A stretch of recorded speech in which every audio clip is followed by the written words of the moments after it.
Hello students, good morning. Chemistry की online class में आप बच्चों का हार्दिक स्वागत है। मैं उम्मीद करता हूं आप घर पे सेफ होंगे, सुरक्षित होंगे और कोविड-19 की जो गाइडलाइन है उनकी आप पालना कर रहे होंगे। फिलहाल सर्दी थोड़ी बढ़ गई है, तो मैं आपसे यही कहूँगा कि जो भी कोविड-19 के जो रूल्स हैं, चाहे मास्क हो चाहे सैनिटाइजर हो, इसके अलावा बार बार हाथ धोना, जो भी आप रूल्स जानते हो उनका आप तरीके से यूज़ कीजिए, क्योंकि आपकी लाइफ आपके लिए काफ़ी ज़रूरी है। अगर लाइफ सेफ रहेगी तो पढ़ाई तो आप कर ही लेंगे। बिना बात किए हम अपने टॉपिक को स्टार्ट करते हैं। हम जो पिछले लेक्चर में बात कर रहे थे वो बात कर रहे थे भाई फोटो इलेक्ट्रिक इफेक्ट के बारे में। हम किसके बारे में बात कर रहे थे? हम बात कर रहे थे प्रकाश वैद्युत प्रभाव के बारे में।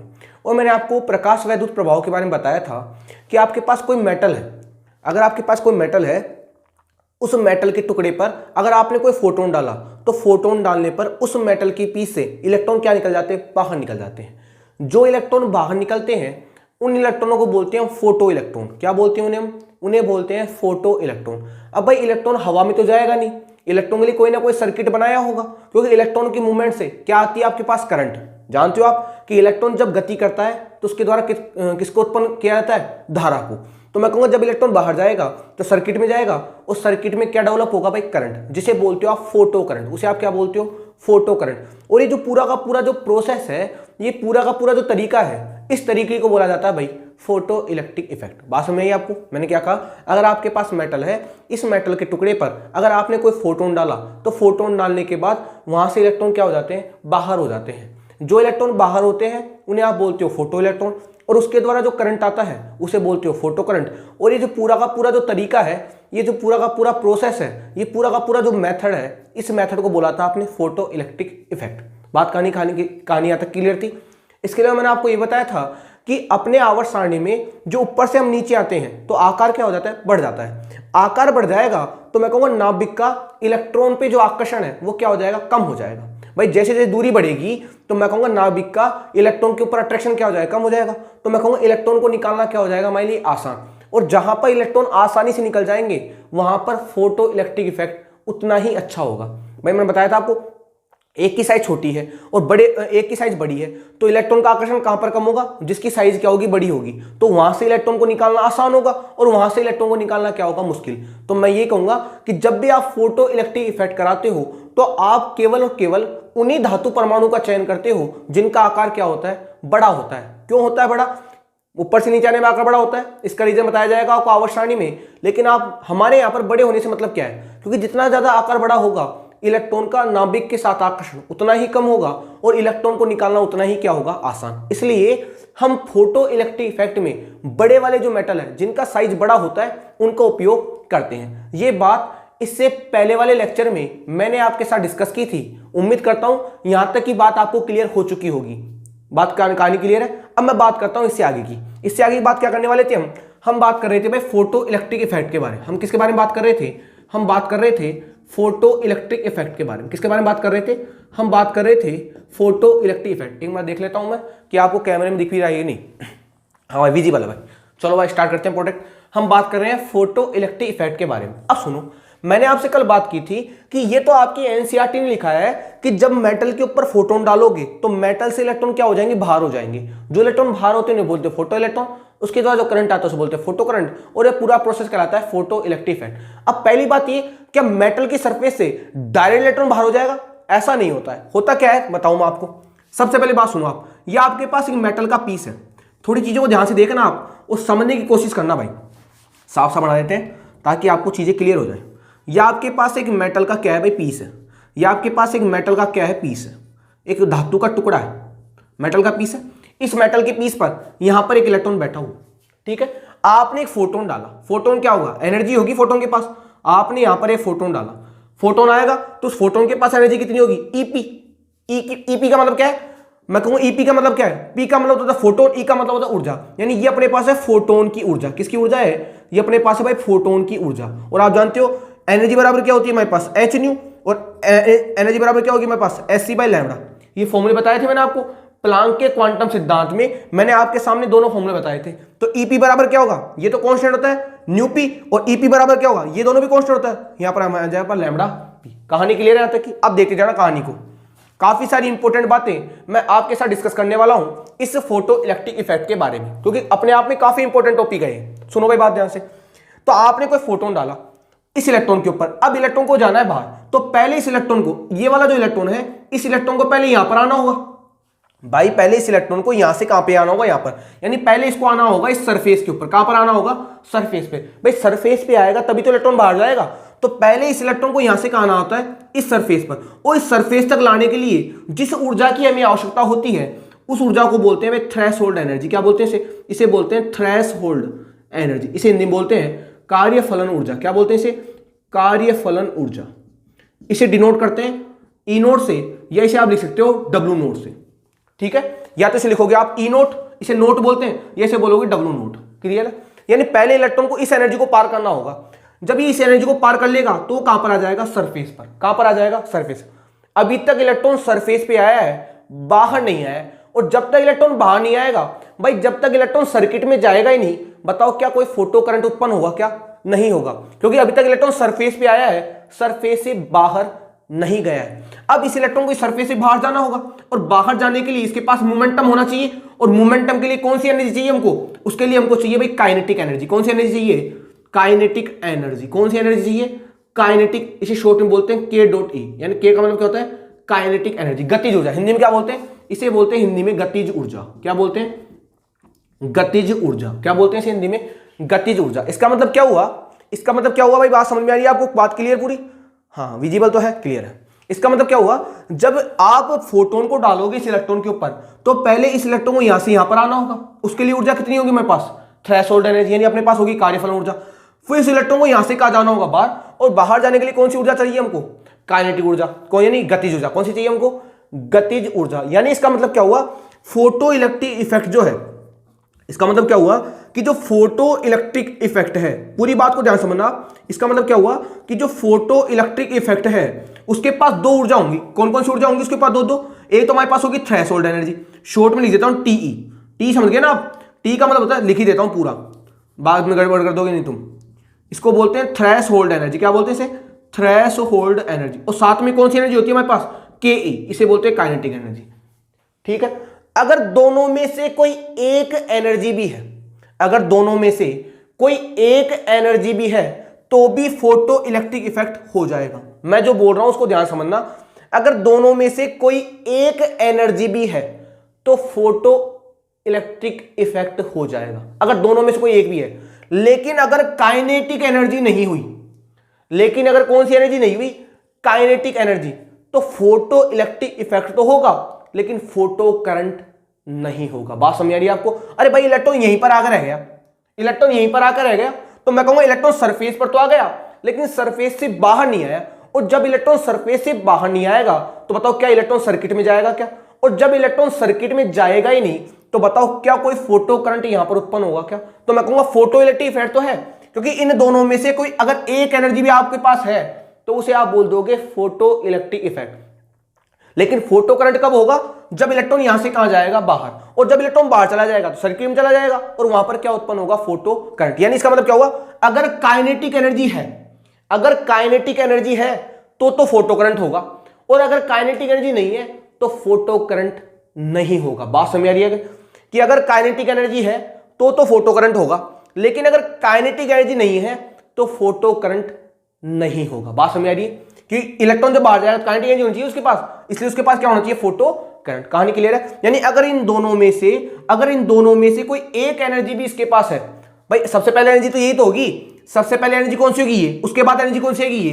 तो अगर आपके पास यही केवल इतनी सी एनर्जी है तो आप ये कह सकते हो कि फोटो इलेक्ट्रिक इफेक्ट तो है लेकिन फोटो करंट नहीं है। क्लियर, डिस्कस करूंगा इसके बारे में। लेकिन आप जानना, जब भी इलेक्ट्रॉन यहां से बाहर जाता है, जब भी इलेक्ट्रॉन मेटल से बाहर जाता है तो उसके पास कितनी एनर्जी होती है, दो एनर्जी। एक तो अपने पास कौन सी एनर्जी होती है, थ्रेशोल्ड एनर्जी। कौन सी एनर्जी होती है, थ्रेशोल्ड एनर्जी। और एक हमारे पास कौन सी एनर्जी होती है भाई, काइनेटिक एनर्जी। यानी जब इलेक्ट्रॉन सर्किट में जा रहा है तो दो एनर्जी लेके जाता है, एक एनर्जी होती है अपने पास थ्रेशोल्ड एनर्जी और एक एनर्जी हमारे पास होती है काइनेटिक एनर्जी। कौन सी एनर्जी होती है, काइनेटिक एनर्जी। इसका मतलब क्या हुआ, आपने फोटोन डाला, इसका मतलब क्या हुआ, आपने एक फोटोन डाला, उस फोटोन के पास एनर्जी कितनी थी, ईपी। कितनी थी अपने पास, ईपी। और आप जानते हो लॉ ऑफ एनर्जी कंजर्वेशन, आपने पढ़ा है ऊर्जा संरक्षण का नियम।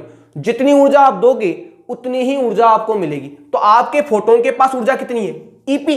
तो मैं कहूंगा आपके फोटोन के पास जो ऊर्जा है, बताओ इन दोनों ऊर्जा के योग के बराबर होगी कि नहीं होगी। भाई आपके फोटोन के पास ऊर्जा कितनी है, ईपी, और आपका जो फोटोन है उसके पास टोटल ऊर्जा कितनी हो जाएगी। भाई आपने फोटोन को ऊर्जा दी ईपी, अब ये ईपी ऊर्जा कहां पर जाएगी, इस इलेक्ट्रॉन के पास। अब इस इलेक्ट्रॉन के पास दो चांस होंगे, पहले तो ये यहां से यहां जाएगा और उसके बाद यहां से यहां जाएगा। मतलब ये जो ऊर्जा आपने दी है, अगर आपने इसको 10 जूल ऊर्जा दी है तो ये 10 जूल ऊर्जा दो भागों में बटेगी, एक तो यहां पर और एक यहां पर। बताओ बटेगी नहीं बटेगी।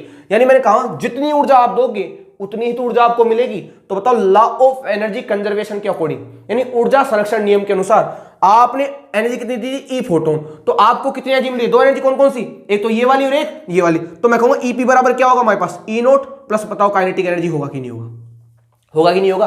भाई आपकी ऊर्जा 10 जूल थी, ये ऊर्जा कितने भागों में टूटी है, दो भागों में। एक तो यहां से यहां तक लाने के लिए और एक यहां से बाहर तक ले जाने के लिए। बाहर तक ले जाने के लिए हमारे चाहिए काइनेटिक और यहां से यहां तक लाने के लिए हमें चाहिए थ्रेशोल्ड। तो मैं कहूंगा ये जो दोनों ऊर्जा है इस ऊर्जा के बराबर ही तो होगी। ये थोड़ी कि यहां पर 10 जूल है आपको टोटल 15 जूल मिलेगी। जितनी ऊर्जा आप दोगे उतनी ऊर्जा आपको मिलेगी। ये बात अलग है कि वो ऊर्जा दो पार्ट में टूट जाएगी, लेकिन उनका योग तो इसके बराबर ही तो होगा, क्योंकि according to law of energy conservation energy not be created and not be destroyed. यानी आप ऊर्जा को ना तो उत्पन्न कर सकते हो ना ही आप क्या कर सकते हो, नष्ट।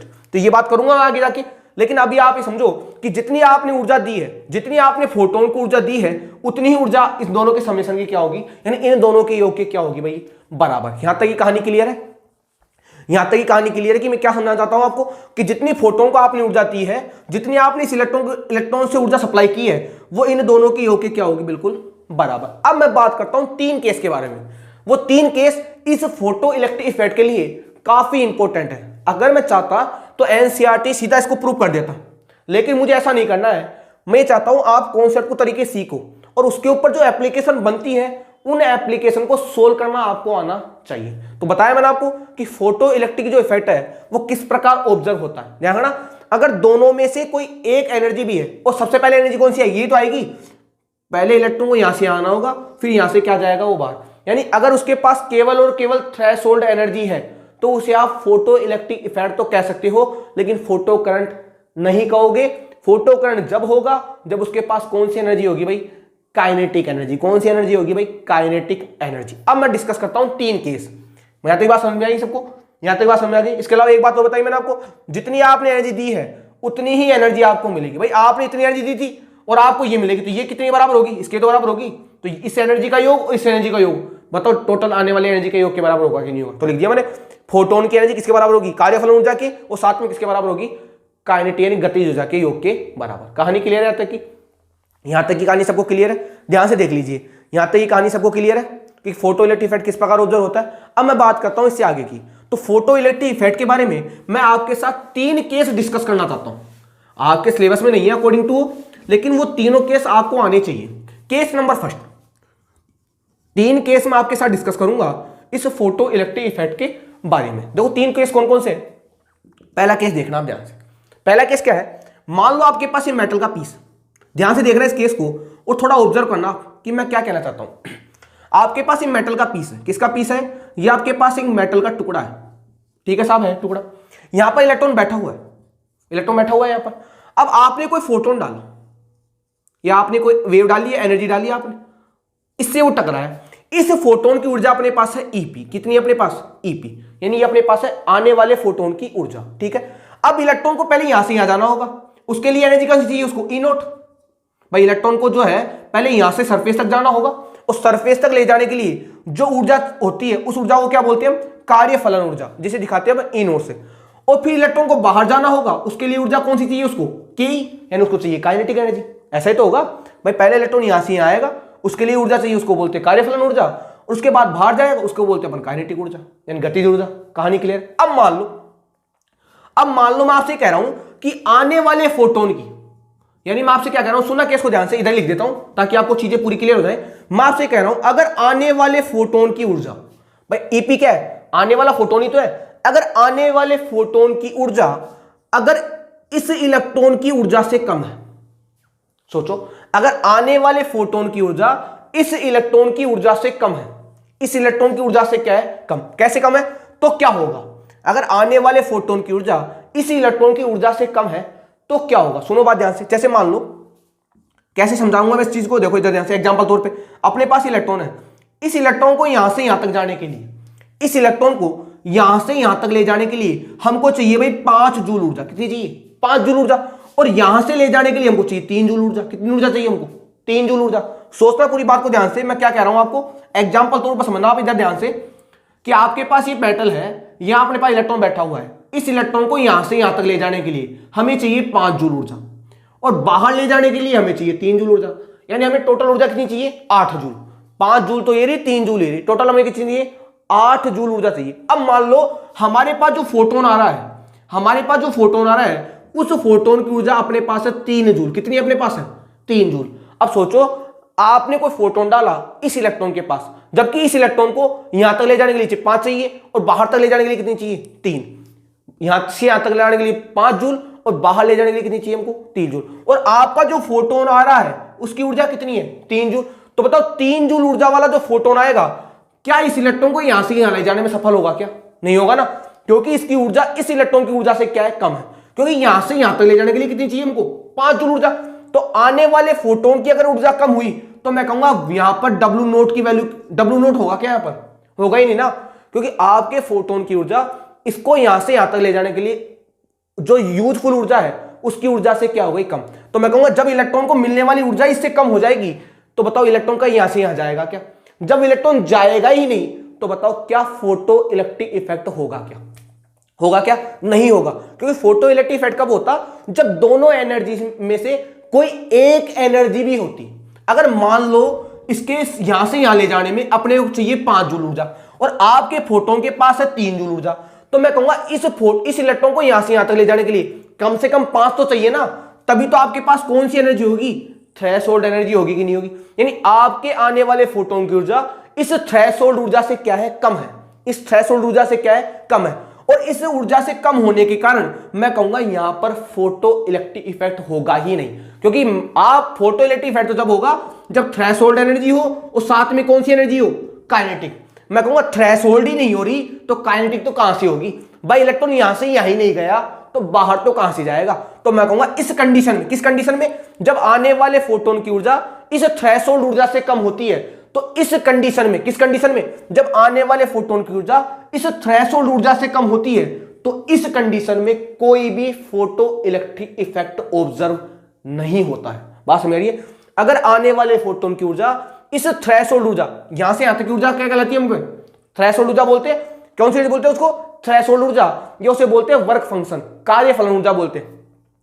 तो यहां से यहां तक की ऊर्जा से अगर कम है तो मैं कहूंगा कोई भी फोटो इलेक्ट्रिक इफेक्ट ऑब्जर्व नहीं होगा, किसी भी प्रकार का कोई फोटो इलेक्ट्रिक इफेक्ट, यानी किसी भी प्रकार का कोई प्रकाश वैद्युत प्रभाव उत्पन्न नहीं होगा। कब, जब आने वाले फोटोन की ऊर्जा इस कार्यफलन ऊर्जा या इस थ्रेशोल्ड ऊर्जा से क्या है, कम। तो पहला केस हमारे पास क्या हो गया, हमारे पास पहला केस क्या हो गया कि अगर मान लो फोटोन की ऊर्जा, अगर फोटोन की ऊर्जा इस थ्रेशोल्ड ऊर्जा से क्या है, कम है, अगर फोटोन की ऊर्जा इस थ्रेशोल्ड ऊर्जा से कम है, तो मैं कहूंगा इस कंडीशन में, किस कंडीशन में, इस कंडीशन में नो फोटो इलेक्ट्रिक इफेक्ट।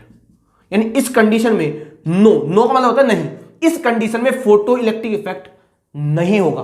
कहानी क्लियर है, इंपॉर्टेंट कौन समझ में आ गया आपको, कॉन्सेप्ट आपका क्लियर हो गया कि अगर आने वाले फोटोन की ऊर्जा कम है ना, इस ऊर्जा से, इस ऊर्जा को क्या बोलते हैं हम, थ्रेशोल्ड ऊर्जा या कार्यफलन ऊर्जा। हिंदी में क्या बोलते हैं, हिंदी में बोलते हैं इसे कार्यफलन ऊर्जा। क्या बोलते हैं, कार्यफलन ऊर्जा। यानी अगर आने वाले फोटोन की ऊर्जा अगर इस कार्यफलन ऊर्जा से कम है तो आपके पास किसी भी प्रकार का कोई प्रकाश वैद्युत प्रभाव उत्पन्न नहीं होगा। अब सुनो, कंडीशन ये हो गई, यानी इस कंडीशन, किस कंडीशन में, पहली कंडीशन ये हो गई कि अगर फोटोन की ऊर्जा अगर थ्रेशोल्ड, ई नोट क्या होती है, इसे तो बोलते हैं थ्रेशोल्ड एनर्जी, इसे बोलते हैं हम क्या बोलते हैं, इसे बोलते हैं हम threshold energy, threshold energy, energy, या इसी का दूसरा नाम होता है, इसे बोलते हैं वर्क फंक्शन। इसे क्या बोलते हैं, इसे बोलते हैं वर्क फंक्शन, हिंदी में बोलते हैं इसे कार्यफलन, कार्यफलन, ठीक है, दो नाम होते हैं, इसे बोलते हैं थ्रेशोल्ड एनर्जी, इसे बोलते हैं वर्क फंक्शन, ठीक है। अगर फोटोन की ऊर्जा, आने वाले फोटोन की ऊर्जा अगर थ्रेशोल्ड एनर्जी से कम है तो मैं कहूंगा नो फोटो इलेक्ट्रिक इफेक्ट। किसी भी प्रकार का कोई फोटो इलेक्ट्रिक इफेक्ट उत्पन्न नहीं होगा। अब सुनो, यहां से मैं दो चीजों निकाल सकता हूं, क्योंकि हम जानते हैं, हम क्या जानते हैं जी, हम जानते हैं E बराबर होता है हमारे पास h न्यू। ये हमको किसने बताया था, ये बात बताई थी हमको प्लांक के क्वांटम सिद्धांत ने, कि E बराबर क्या होता है h न्यू। तो अगर मुझे एनर्जी फोटोन की चाहिए, अगर मुझे EP चाहिए, तो h की वैल्यू तो कांस्टेंट होती है, क्या h की वैल्यू कभी चेंज होगी क्या, होगी ही नहीं, तो s तो h ही रहेगा, और न्यू की जगह क्या जाएगा हमारे पास P। बताओ आएगा नहीं आएगा। अरे भाई अगर फोटोन की ऊर्जा चाहिए तो फोटोन का कांस्टेंट और फोटोन की फ्रीक्वेंसी, बताओ होगा कि नहीं होगा। रख सकता हूं ना यहां पर मैं, अरे रख सकता हूं नहीं रख सकता, रख सकता हूं। इसके अलावा मैं ये भी जानता हूं कि E बराबर क्या होता है hc बाई लैम्बडा। अरे होता है कि नहीं होता, E बराबर क्या होता है hc बाई लैम्बडा। तो E फोटोन बराबर क्या होगा, hc तो कॉमन है, ये तो कांस्टेंट होता है, अपॉन लैम्बडा p, यानी फोटोन की तरंग दैर्ध्य, या मैं कहूंगा फोटोन की वेवलेंथ। अरे तुम जानते हो ना भाई, E बराबर होता है h न्यू, इसकी वैल्यू तो कांस्टेंट है, तो अगर फोटोन की ऊर्जा लोगे तो फोटोन की फ्रीक्वेंसी आएगी नहीं आएगी, और हम जानते हैं E बराबर hc बाई लैम्बडा। अगर आप फोटोन की ऊर्जा लोगे तो लैम्बडा भी किसकी होगी, फोटोन की। अब आप देखो आपके फोटोन की ऊर्जा क्या है, कम है, यानी आपकी EP की वैल्यू क्या है, कम है, तो बताओ फ्रीक्वेंसी की वैल्यू भी बताओ कम होगी कि नहीं होगी, क्योंकि हम जानते हैं E समानुपाती होता है न्यू। अगर एनर्जी कम है तो फ्रीक्वेंसी भी क्या होगी, कम। अरे होगी कि नहीं होगी, अगर एनर्जी कम है तो फ्रीक्वेंसी यानी आवृत्ति भी क्या होगी, कम। ये बात किसने कही थी, ये बात कही थी प्लांक के क्वांटम सिद्धांत ने, कि अगर आपके पास एनर्जी बढ़ती है तो फ्रीक्वेंसी बढ़ती है, और एनर्जी घटती है तो फ्रीक्वेंसी भी क्या होती है, घटती है। यानी इसका मतलब क्या हुआ, अगर मैं ऐसे लिख दूं तो कोई शक थोड़ी है किसी को, बताओ बात सही है कि नहीं, क्योंकि एनर्जी किसके समानुपाती होती है, फ्रीक्वेंसी की। अगर इसकी एनर्जी EP है तो इसकी फ्रीक्वेंसी न्यू P होगी, अगर इसकी एनर्जी E नोट है तो इसकी फ्रीक्वेंसी क्या होगी, न्यू नोट। तो हम कहेंगे जब EP की वैल्यू कम है तो बताओ न्यू P की वैल्यू भी क्या होगी, कम। और न्यू P क्या है, ये फोटोन की आवृत्ति, इसे बोलते हैं फोटोन की फ्रीक्वेंसी। क्या बोलते हैं इसे, फोटोन की फ्रीक्वेंसी। यानी इसका मतलब क्या हुआ, ये दूसरी कंडीशन हो गई, ये दूसरी कंडीशन हो गई किसके लिए, नो फोटो इलेक्ट्रिक इफेक्ट के लिए। यानी इस कंडीशन में भी फोटो इलेक्ट्रिक इफेक्ट नहीं होगा। इंपॉर्टेंट बात पता लग गई। हमको तो ये पता था कि फोटोन की ऊर्जा अगर इस ऊर्जा से कम है तो फोटो इलेक्ट्रिक इफेक्ट नहीं होगा, और हम जानते हैं E बराबर होता है h न्यू, यानी अगर एनर्जी कम है तो फ्रीक्वेंसी भी कम होगी। तो हमको लग गया अगर आने वाले फोटोन की फ्रीक्वेंसी, अगर आने वाले फोटोन की फ्रीक्वेंसी इस थ्रेशोल्ड फ्रीक्वेंसी से कम है, इसे कौन सी फ्रीक्वेंसी बोलते हैं, इसे बोलते हैं, यहां लिख देता हूं, न्यू नोट को बोलते हैं हम थ्रेशोल्ड फ्रीक्वेंसी। क्या बोलते हैं, थ्रेशोल्ड फ्रीक्वेंसी। अगर इस फ्रीक्वेंसी से कम है तो उस कंडीशन में भी फोटो इलेक्ट्रिक इफेक्ट नहीं होगा। कहानी क्लियर। तीसरी बात, अगर सोचो अगर यहां से एनर्जी की वैल्यू घटेगी तो बताओ लैम्बडा की वैल्यू बढ़ेगी नहीं बढ़ेगी, क्योंकि एनर्जी और लैम्बडा आपस में क्या होते हैं, व्यतक्रमानुपाती, इसे बोलते हैं इनवर्सली प्रोपोर्शनल। अगर एनर्जी की वैल्यू कम होगी तो लैम्बडा की वैल्यू क्या होगी, ज्यादा। तो बताओ यहां पर एनर्जी इसकी कम है कि इसकी कम है, इसकी कम है, तो बताओ इसकी लैम्बडा ज्यादा होगी कि नहीं होगी, इसकी लैम्बडा ज्यादा होगी, और इसकी लैम्बडा क्या हो जाएगी हमारे पास, कम। अरे होगी कि नहीं होगी, क्योंकि अगर इसकी ऊर्जा कम है तो इसकी लैम्बडा की वैल्यू क्या होगी, ज्यादा। तो इसकी ऊर्जा कम है, इसकी फ्रीक्वेंसी कम है, तो बताओ इसकी लैम्बडा की वैल्यू ज्यादा होगी कि नहीं होगी। इसकी एनर्जी कम ज्यादा थी, इसकी फ्रीक्वेंसी ज्यादा थी, बताओ इसकी लैम्बडा की वैल्यू कम होगी कि नहीं होगी, होगी।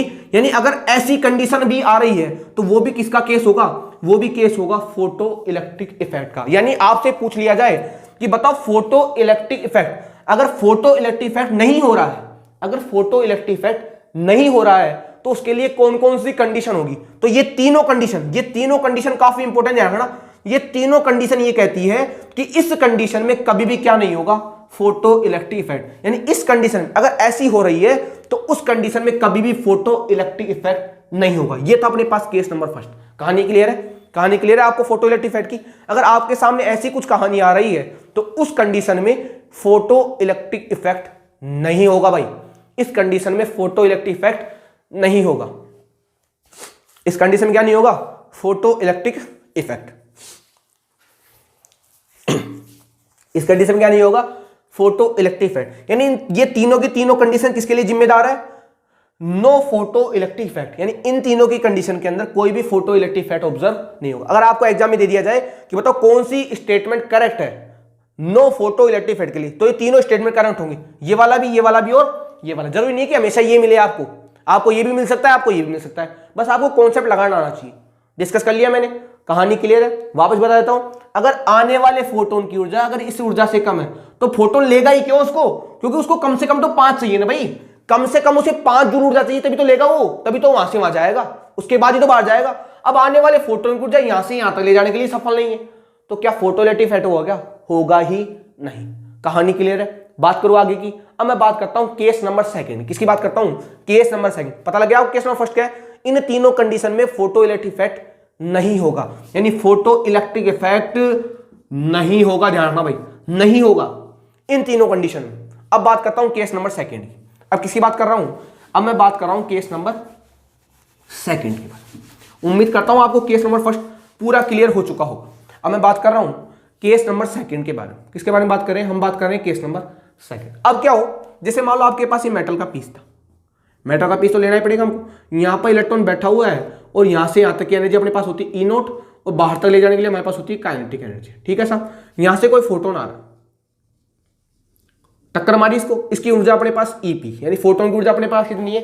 EP। ठीक है, अब मान लो आपके पास केस ऐसा हो जाए कि जो फोटोन की जो ऊर्जा है वो थ्रेशोल्ड ऊर्जा की क्या हो जाए? बिल्कुल बराबर। यानी आपके पास जो फोटोन आ रहा है उसकी ऊर्जा और यहां से यहां तक ले जाने के लिए जो ऊर्जा है वो बराबर है। इसका मतलब क्या हो जाए? इसका मतलब कुछ ऐसा हो जाए, देखना थोड़ी बात, चीजों को ध्यान से देखना, आपको पूरी बातें यहीं पर क्लियर हो जाएंगी। यहां से यहां तक के लिए चाहिए हमको 5 जूल ऊर्जा, यहां से यहां तक के लिए हमको चाहिए 3 जूल ऊर्जा, और आपके पास जो फोटोन आ रहा है उसके पास ऊर्जा कितनी है? 5 जूल। कितनी है अपने पास? 5 जूल। अब सोचो आपके फोटोन के पास 5 जूल ऊर्जा है, तो मैं कहूंगा जब आप इस 5 जूल ऊर्जा का फोटोन इस इलेक्ट्रॉन पे डालोगे तो इलेक्ट्रॉन यहां से कहां चला जाएगा? सरफेस पर। सरफेस पर चला जाएगा, क्या बाहर जाएगा? क्या नहीं। यानी इलेक्ट्रॉन यहां से यहां तो चला जाएगा, क्योंकि आपके यहां से यहां तक ले जाने के लिए कितनी चाहिए हमको? 5 जूल, और आपके फोटोन के पास भी कितनी ऊर्जा है? 5 जूल। तो मैं कहूंगा इलेक्ट्रॉन यहां से यहां तो चला जाएगा लेकिन बाहर नहीं जाएगा। समझ में आ रही बात मैं क्या कह रहा हूं? इलेक्ट्रॉन यहां से यहां तो चला जाएगा लेकिन बाहर नहीं जाएगा। और अगर इलेक्ट्रॉन बाहर नहीं गया तो बताओ क्या फोटो करंट आएगा? क्या नहीं आएगा, क्योंकि मैंने कहा था इलेक्ट्रॉन जब सरफेस से बाहर आते हैं तभी क्या आता है? Photo current. अभी तक इलेक्ट्रॉन सरफेस पे ही है, सरफेस से बाहर नहीं आए, यानी इसके पास क्या नहीं है इस टाइम? इसके पास काइनेटिक एनर्जी नहीं है, और जब तक काइनेटिक एनर्जी नहीं होगी तब तक फोटो करंट नहीं होगा। फोटो इलेक्ट्रिक इफेक्ट तो होगा लेकिन फोटो करंट नहीं होगा। यानी अगर आपके फोटोन की ऊर्जा अगर इस थ्रेशोल्ड ऊर्जा के बराबर है तो आप ये कह सकते हो कि सर फोटो इलेक्ट्रिक इफेक्ट तो हो रहा है लेकिन फोटो करंट नहीं हो रहा है, क्योंकि इलेक्ट्रॉन जब बाहर जाएंगे तभी तो फोटो करंट आएगा ना। अब इलेक्ट्रॉन आया ही नहीं बाहर, सर्किट में आया ही नहीं, तो करंट कहां से उत्पन्न होगा? तो मैं कहूंगा अगर ऐसी कंडीशन आ जाए, अगर फोटोन की ऊर्जा इस थ्रेशोल्ड ऊर्जा के बराबर हो जाए, तो तुमसे कहा था मैंने अगर दोनों में से कोई एक ऊर्जा भी है तो फोटो इलेक्ट्रिक इफेक्ट होगा। लेकिन फोटो करंट के लिए क्या जिम्मेदार है? उसके पास कौन सी ऊर्जा होनी चाहिए? काइनेटिक, यानी गतिज ऊर्जा होनी चाहिए। इसका मतलब क्या हुआ? अगर EP बराबर E0 है, अगर EP बराबर E0 है तो इस कंडीशन में मैं कहूंगा कि फोटो इलेक्ट्रिक इफेक्ट, इस कंडीशन में क्या होगा? फोटो इलेक्ट्रिक इफेक्ट तो होगा, ये तो होगा, यानी इस कंडीशन में फोटो इलेक्ट्रिक इफेक्ट होगा। किस कंडीशन में? अगर फोटोन की ऊर्जा अगर थ्रेशोल्ड ऊर्जा के बराबर है, लेकिन फोटो करंट, इंपॉर्टेंट बात सुन लेना, लेकिन फोटो करंट नहीं होगा। क्या नहीं होगा? फोटो करंट, यानी फोटो करंट नहीं होगा, ओनली फॉर ओनली क्या होगा? Photo electric effect. कहानी क्लियर है? अगर आपके फोटोन की ऊर्जा अगर इस थ्रेशोल्ड ऊर्जा के बराबर है तो फोटो इलेक्ट्रिक इफेक्ट तो हो जाएगा लेकिन फोटो करंट नहीं होगा। कहानी क्लियर है? क्योंकि इलेक्ट्रॉन बाहर ही नहीं है, और जब इलेक्ट्रॉन बाहर ही नहीं आएगा तो सर्किट में क्या इलेक्ट्रॉन घूमेंगे? क्या घूमेंगे नहीं, और जब इलेक्ट्रॉन सर्किट में घूमेंगे नहीं तो मैं कहूंगा फोटो करंट वहां पर उत्पन्न नहीं होगा। यह बात काफी इंपॉर्टेंट और पूछी हुई है। अगर फोटोन की ऊर्जा अगर थ्रेशोल्ड ऊर्जा के बराबर हो जाए तो बताओ क्या फोटो करंट होगा? क्या? तो आप कह दोगे फोटो करंट नहीं होगा, ओनली फॉर क्या होगा? Photo electric effect. कहानी क्लियर है? दोनों केस समझ में आ गए कि अगर फोटोन की ऊर्जा अगर थ्रेशोल्ड ऊर्जा के बराबर है, अगर फोटोन की ऊर्जा अगर थ्रेशोल्ड ऊर्जा के बराबर है तो उस कंडीशन में फोटो इलेक्ट्रिक इफेक्ट तो होगा लेकिन फोटो करंट नहीं होगा भाई, फोटो करंट बिल्कुल भी नहीं होगा। कहानी क्लियर है? कहानी क्लियर आ गई आपको? समझ आ गई फोटो इलेक्ट्रिक इफेक्ट बारे में? ये अपने पास था केस नंबर 7।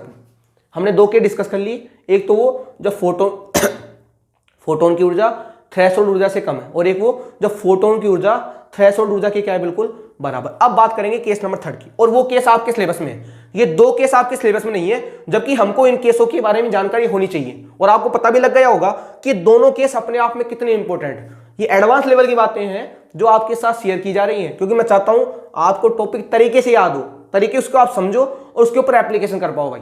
बात क्लियर है? समझ आ गया आपको दोनों केस? और अब जो केस नंबर 3 आएगा वो केस आपके सिलेबस में है या वो केस आपके किस में, एनसीईआरटी में। तो हम डिस्कस करने वाले हैं केस नंबर 3 के बारे में। किसके बारे में बात करेंगे, हम बात करेंगे केस नंबर 3 के बारे में। किसके बारे में बात करेंगे, हम बात करेंगे केस नंबर 3। अब आपको पता होगा केस नंबर 3 क्या होने वाला है। अब की बार क्या होगा, अब की बार ये होगा कि फोटोन की जो ऊर्जा है वो किससे ज्यादा होगी भाई, थ्रेशोल्ड ऊर्जा से। केस आ जाएगा ये, अभी देख लेंगे इसको हम केस नंबर क्या है। लेकिन हमने क्या देखा, केस नंबर फर्स्ट क्या था, केस नंबर फर्स्ट क्या था कि फोटोन की ऊर्जा किससे कम होती है, थ्रेशोल्ड से। फ्रीक्वेंसी भी किससे कम होती है, थ्रेशोल्ड से। और लैम्बडा किससे ज्यादा होती है, थ्रेशोल्ड से। इस कंडीशन में क्या होता है, इस कंडीशन में होता है नो फोटो इलेक्ट्रिक इफेक्ट, यानी इस कंडीशन में फोटो इलेक्ट्रिक इफेक्ट नहीं होगा। दूसरा केस क्या था हमारे पास, केस नंबर 2 क्या था, अगर फोटोन की ऊर्जा अगर थ्रेशोल्ड के बराबर हो जाए तो मैं कहूंगा 2 कंडीशन होंगी, पीईई यानी फोटो इलेक्ट्रिक इफेक्ट तो होगा लेकिन पीसी यानी फोटो करंट नहीं होगा। ये 2 केस अब तक हमने डिस्कस कर लिए। अब मैं बात करूंगा केस नंबर 3, जब फोटोन की ऊर्जा किससे ज्यादा हो जाए, थ्रेशोल्ड ऊर्जा, तो उस कंडीशन में क्या कहानी आएगी, तो ये बात करेंगे हम इससे अगले वाले लेक्चर में। आज के लिए हमने 2 केस डिस्कस किए, ये तो मैंने बात